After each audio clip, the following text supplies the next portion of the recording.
6 people have died out of 478 suspected cases of cholera recorded in 4 states within 1 week, that is from August 29 to September 4, 2022.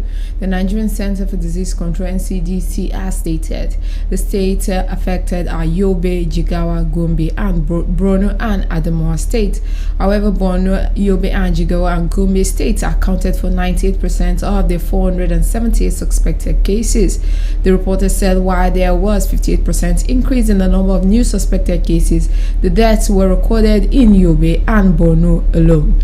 Also, while a total of 5,451 suspected cases, including 149 deaths, were reported in 31 states since the beginning of the year, 1,677 suspected cases were reported in 11 states between August 1st and September 4th, 2022. The Economic and Financial Crimes Commission (EFCC) has denied the report that a federal high court in Abuja had struck out a case of money laundering filed against former National Publicity Secretary to the People's Democratic Party, Olisa Metu. Many media outlets had reported on Monday that an Abuja federal high court struck out the suit filed by the EFCC against the former National Publicity Secretary of the PDP for retrial.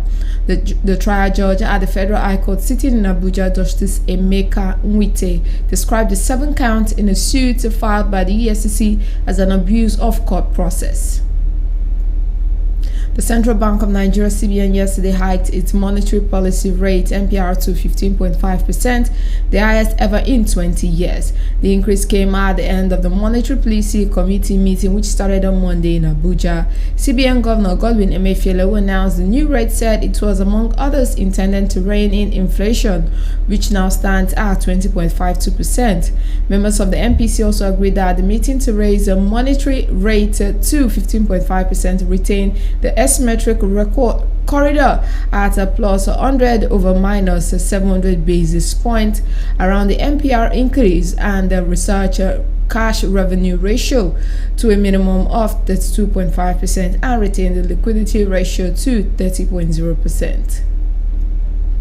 Some experts yesterday disagreed with the Central Bank of Nigeria on what informed the hiking of interest rates from 14% to 15%. However, the Lagos Chamber of Commerce and Industry differed. They said the MPR was raised by the CBN to stem the rising inflation rate that has crossed its 20% mark. They said raising the rate by 150 points would not rein in soaring inflation as envisaged by the Apex Bank.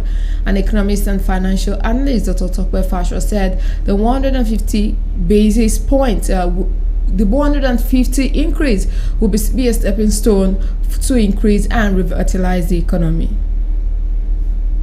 The People's Democratic Party on Wednesday will inaugurate its 2023 Presidential Campaign Council in Abuja, the nation's capital, as political campaigns officially begin in line with the elections timetable stipulated by the Independent National Electoral Commission (INEC).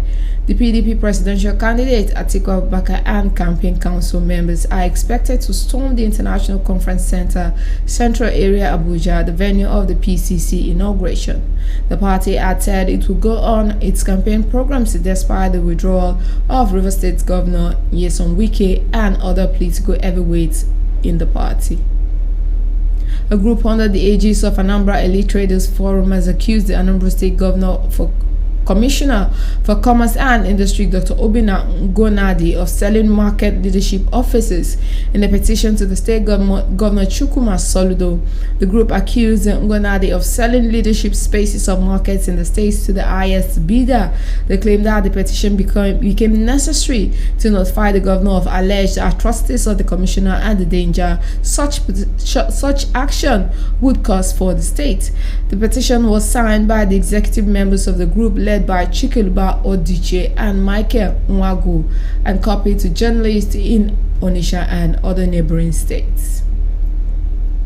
Equities and crude prices fell while the dollar held at multi-high ends Wednesday as recession fears mount, while traders are also allowing growing increasingly concerned about tensions with Russia after it declared victory in controversial Ukraine annexation polls. Investors are also keeping a close eye on London after new Finance Minister 𝐂𝐂 𝐀𝐧𝐚𝐻's tax-cutting mini-budget last week sent shockwaves through the market, pushing the pound